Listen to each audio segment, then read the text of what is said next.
بیٹھیے.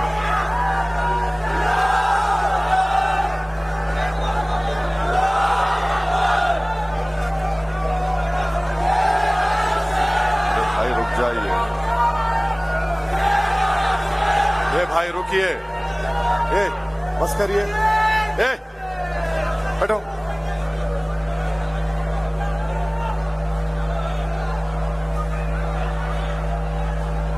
نشین پر تشریف فرما ہمارے مہمان جو اتر پردیش کانپور سے تشریف لائے ہیں،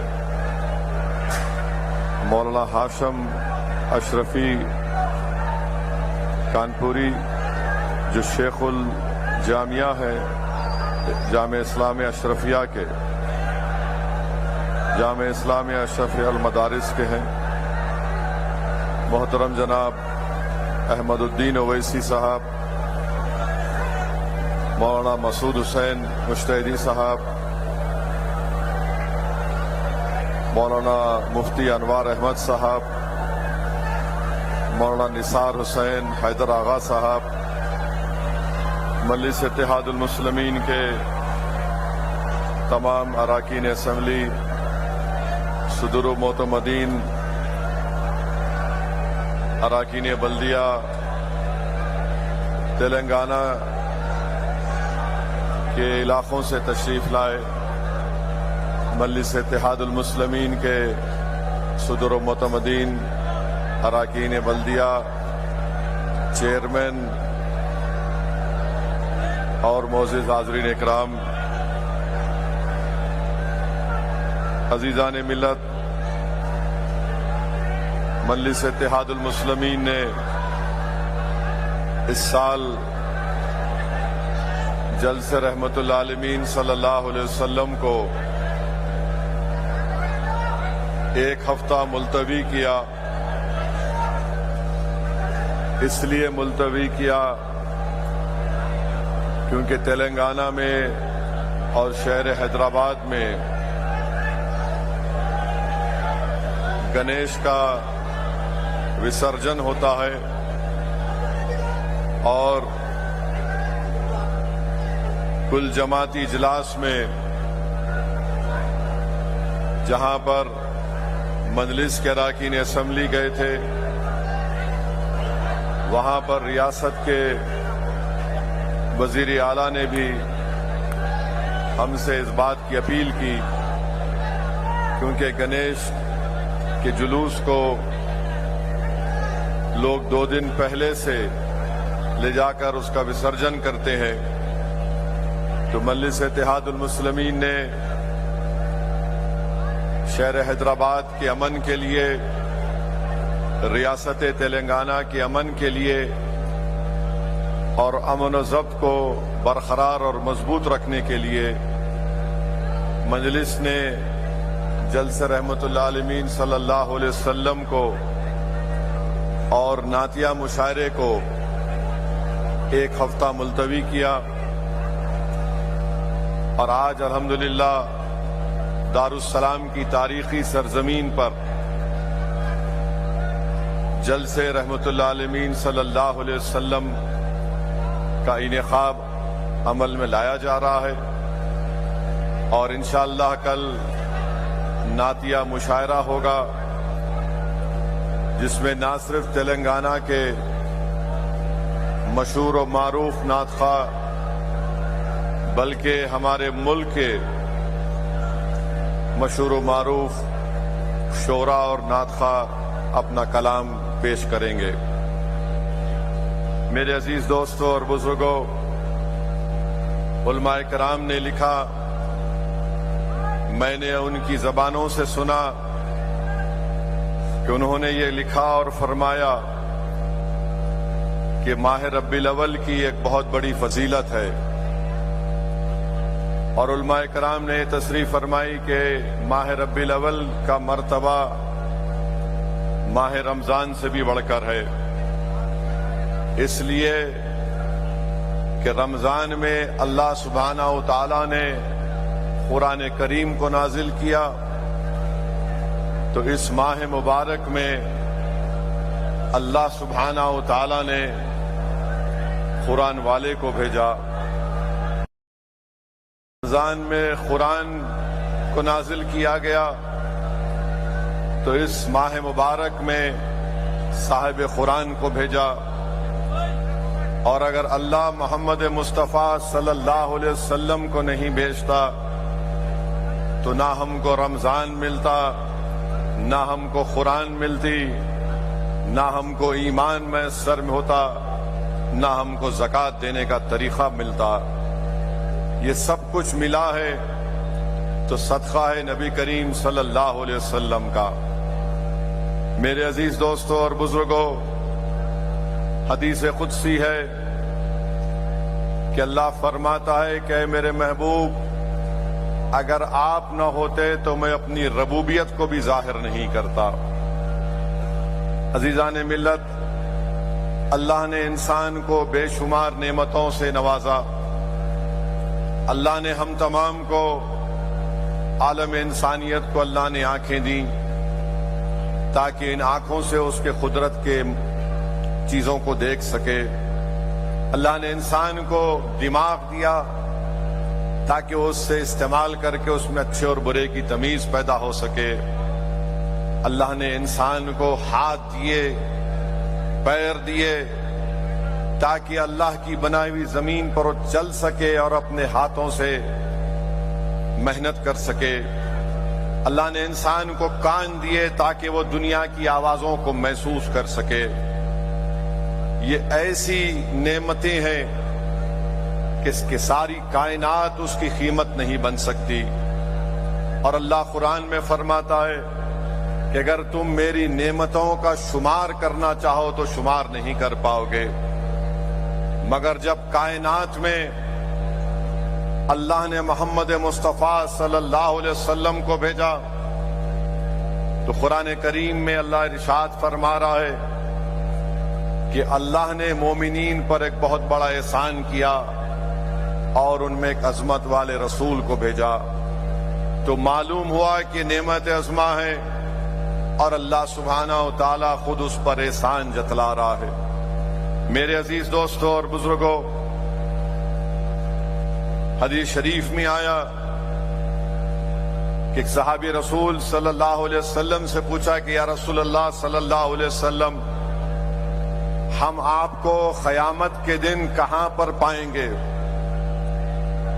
تو اللہ کے رسول صلی اللہ علیہ وسلم نے ارشاد فرمایا کہ 3 مقامات پر مجھ کو پاؤ گے۔ رسول اللہ صلی اللہ علیہ وسلم نے فرمایا کہ پہلا مقام وہ ہوگا جہاں پر میری امت کے اعمال تولے جائیں گے۔ اگر میرے کسی امتی کے اعمال میں کمی ہوگی تو میں اس کو پورا کروں گا۔ پھر فرمایا کہ دوسرا مقام وہ ہوگا جہاں پر میری امت پیاسی ہوگی، میں اپنی امت کی پیاس کو بجھاؤں گا۔ اور رسول اللہ صلی اللہ علیہ وسلم نے فرمایا کہ میں اپنے ہاتھوں سے میری پیاسی امت کو آب کوثر کا جام پلاؤں گا۔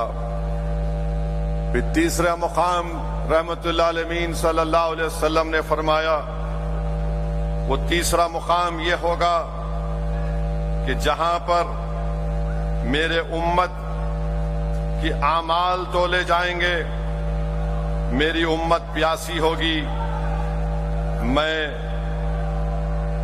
ان کی پیاس کو بجھاؤں گا۔ تیسری جگہ آقا نے فرمائی کہ میری امت پل صراط کو پار کرے گی، جبریل امی اپنے پر بچھائے ہوں گے اور میں اللہ سے دعا کروں گا کہ رب سلم یا امتی۔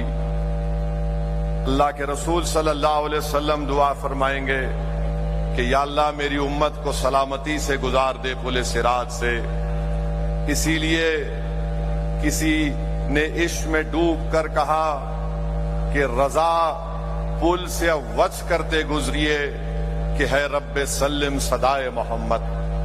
میرے عزیز دوستوں اور بزرگوں، اللہ سبحانہ و تعالی قرآن کریم میں ارشاد فرماتا ہے وَالْأَوَّلُ الْآخِرُ وَالظَّاهِرُ بَاطِنُ وَهُوَ عَلَى كُلِّ